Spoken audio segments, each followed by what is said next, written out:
It would have been attached to the spar here. And then these would have come off. These are the fuses. 7 pounds. Pressure would detonate it. It held It's a Confederate torpedo. powder in the. That's pretty cool. Yep, Just the concussion would have. just a concussion. Would have sunk it. Okay, we just left Edenton, North Carolina. Stella's resting. It's her favorite spot. It's blowing pretty hard. It's probably gusting to 20. However, it's a northeast wind, and as soon as we go up here, we're actually going to turn. It'll be on our stern, so we'll have it behind us the whole way to Plymouth, North Carolina. So we made it across the Albemarle. It's a little sporty out there.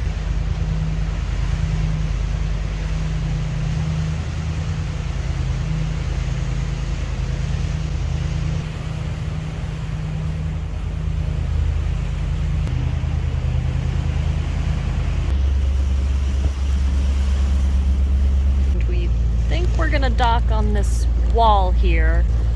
We're gonna check it out.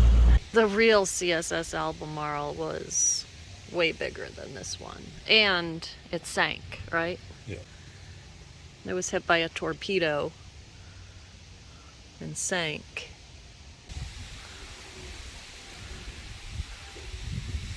Yeah, just a replica. It's pretty neat though. See what it looked like. I wonder what the scale is. It didn't say on that sign. Taking Stella for her nightly walk. Nice evening. Blustery. I don't know, maybe 70 degrees? Nice night. Plymouth Roanoke River Museum. I'll go check this out tomorrow. It's another replica. Big cannon. It says it weighed 10,420 pounds. Plastic? Some more history. The Battle of Plymouth, 1864. Maybe we'll do this in the morning. Walk along the Roanoke Trail. So most of these little towns we go to all have these free little book things. People put one in and then they take one. They're really neat. I think there's a bear museum too. Okay, God's Creation Wildlife Museum. This looks really neat. I think that's it. Yeah. Should I ring the bell? Oh, I hear somebody. And they were both harvested in the same area. I say that one maybe is bigger. 800. Okay, That one very looks good bigger. guess. He is 780 pounds. Ooh. Contains flat forested swamps and vast private farms. Bears in this region have been less accessible. The black bears found in the mountains are similar to bears found in most of their North American range. Then, in late spring or early summer of the cub's second year, the sow will shoo them away, and walking 3 times faster than the cubs, she will leave them. Then, she will breed again. Now, this one here is off the pronghorn antelope. And this is classified a horn, but I really think it's something, just classify that. Because it does shed, but there's air and stuff in this thing. And then before we leave this table, I want you to feel this hide. And most hides will feel this way once they're tan. That's but the chamois we need. I have something to tell you about it when we go into the other room. Is this a bear? No, I think it is a kudu, is what I think it is, but I'm not sure. Now, we have the coyote and the red wolf. The red wolf is an endangered animal. The only red wolf left in the world are right down the road in the rainforest. And you see this trunk is deformed and it's smooth in here. This tusk was wrapped around his trunk and this was stuck in his mouth. He couldn't eat anymore. He was sick. It was literally squeezing the blood flow out of his trunk. Meat and fed him to a pygmy village. And they said when they drove up with that meat off this elephant, like people came out of the out of the jungle, just coming to get it, some of it. And then the women would cook it right on the side of the road. And there was enough meat on that elephant, and that's just his head. He's true to size. to feed that whole village yeah, but his hide makes the bongo drum. That's how the bongo drum got its name. Bongo drum. So you could see that hide being pulled over the I never frame. thought about that. The indigenous tribes still use them as weapons. I actually met a gentleman who fished in it as a kid. No It way. was his stepfather's, and he's in his early 80s. It's a half of the cypress log. Cypress. Okay. Oh, look at these old motors, honey. Wow. We've got a wonderful collection. Look at Our these. oldest engine is there under the window. It's a 1915 Evergreen. Wow. Look at that. A hand crank starter. I don't even want to think about trying to start that. That is cool. It would have been attached to the spar here. And then these would have come off. These are the fuses. 7 pounds. 7 pounds of, Pressure would detonate it. and no fragment, just it held It's a Confederate the torpedo. powder in the, That's pretty cool. Yep. just the concussion would have Just a concussion. sunk it. Okay, we're gonna go do the walking trail. Here we go. Stella's enjoying all the smells. I think that's jasmine. The white stuff. That smells good. What'd you get? What'd you get? Did you get a new ramp? Did you get a new ramp? Go ahead.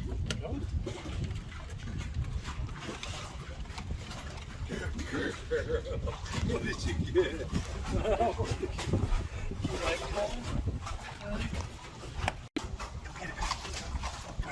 Come on. She's not too sure. Come on. Let's get Cookie. Good girl.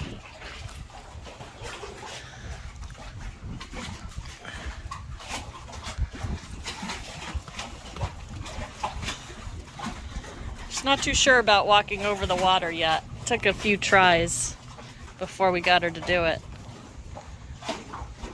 Go lay in the grass.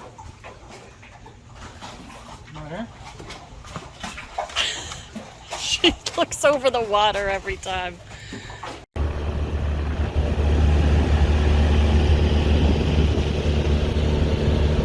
So we're still in Plymouth, North Carolina. Just the winds finally died down, so we're able to take a little dinghy ride up this is the Roanoke River.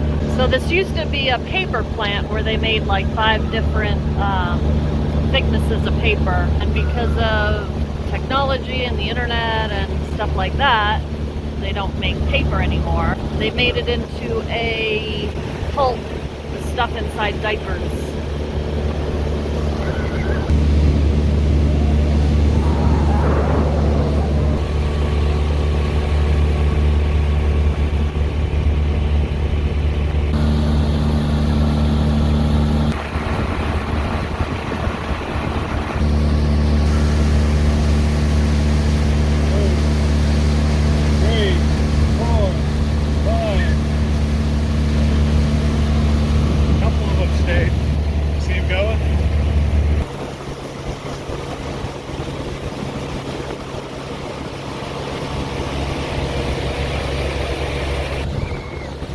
Okay, we're on our way back. You can kind of see the plant better. There's the lighthouse. The lighthouse was actually moved here.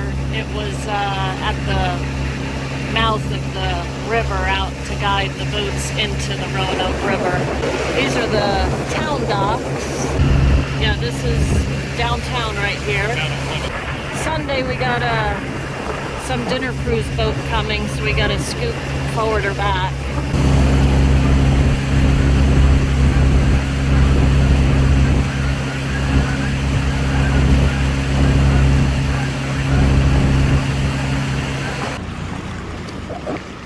And we're back.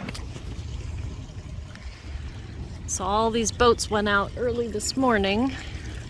We started rocking and rolling. So I looked out and all these boats. I don't know how many there were. There were a lot. It's a bass fishing tournament today. Looks like a lot.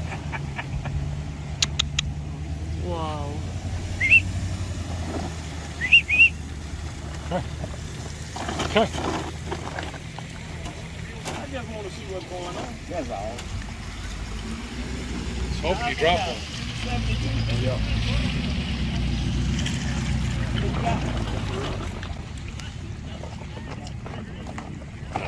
Oh, so we weighed the one fish if it's big. Weigh the big one. If it's big. Got a whole head and me head in here. Thank you, sir. Check one way, folks. Always. Yeah, I think that's it. That's a big one. Wow. I look like that. What over there? 12.6, 12.6.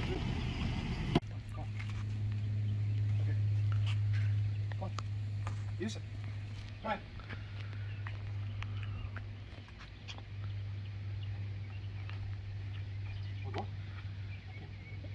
She's looking for fish. You want to come down? Is that easier than the stairs? Paddle boats here.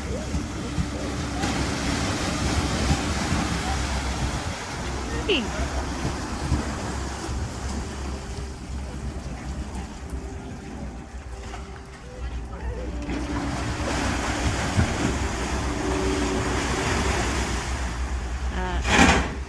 Ooh.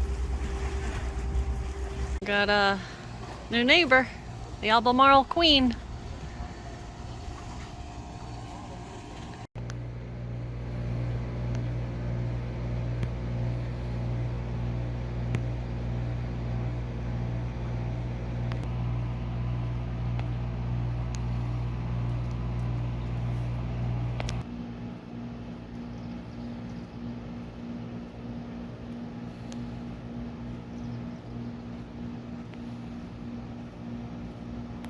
So this is basically a twin, just like ours is a twin. It's got two paddles. Each one is run by its own hydraulic gear with a pump. And it has a rudder in the back. Pretty interesting. So there's a rudder in the back, and there's also a rudder in the front. So in case you've got it going to stern, see if I can show you it right there. So there's a rudder going to stern, so you can steer it. It's pretty interesting. It's interesting. So here's something that's kind of neat. To get on and off these old paddle wheel boats, and this isn't an old one, this is a new one, had it's a gangplank, I guess, and it would hang out over the bow, and you could, by pulleys, pull it to starboard or port. You just bow into the riverbank, put your paddles out into the river, and this would extend over the bank onto the land, and the people could board. Kind of a Huckleberry Finn, Tom Sawyer memories. If you haven't listened to Huckleberry Finn, you can listen to it on YouTube for free. It's politically incorrect, though. The language is pretty bad. And of course, this one runs on hydraulic, but back in the day it would have been steam. Of course, they got the big chimneys up there for this, which would have been steam. These are probably diesel engines running some kind of pump, and then the hydraulics run the gears or the paddles. Pretty interesting. It's what, Monday? Monday. We've been here a few days. We had to back up because the Albemarle Queen came in. We were where the Albemarle Queen is, but they needed the 100 amp service, so we backed up. We got our spot, they got theirs, and Cruise. we are going to go look for bears. And eagles. Bears and bald eagles. Oh, and swans. And swans, I guess. Okay, be very, very quiet. I see a bear. Oh, Stella's getting up. She wants to see it too. Let's see if I can zoom in on it. See it now. There it is. Alright, we're hoping to see a real bear. So we've been cruising along looking at the water line. We don't see any bears. A lot of cypress trees. We hit a stump. So there was a log in the water way over there, but we hit the stump probably 40 feet away. So they're big stumps, but we're going slow. We're idle speed. The engine went ka-clunk. I'm glad it wasn't out in the middle when people go fast, because the bass boats go through here probably doing 50, 60 miles an hour. Look at all those cypress over there.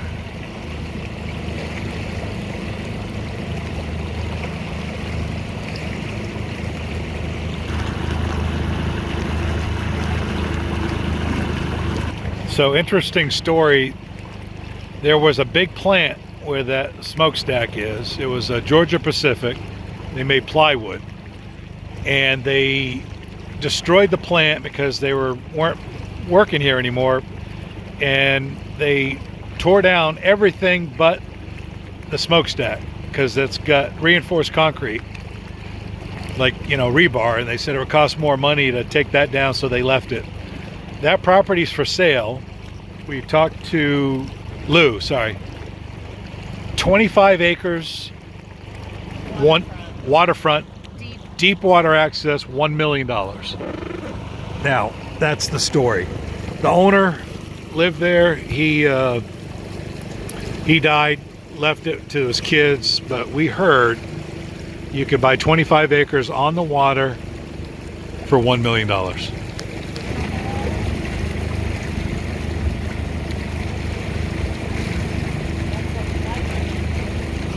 That looks like a cedar tree. And then the other ones look like cypress.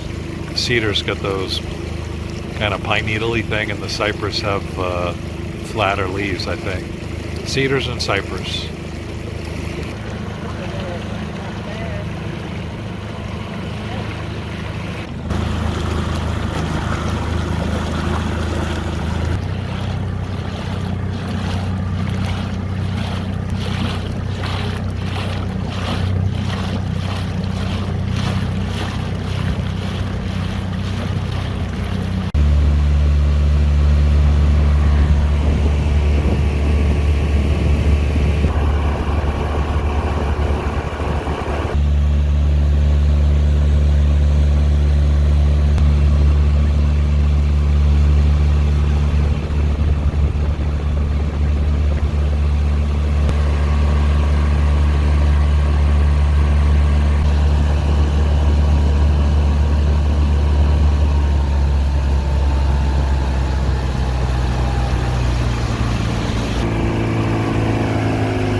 One, 2, 3, 4, 5, 6, 7, 8, 9, 10.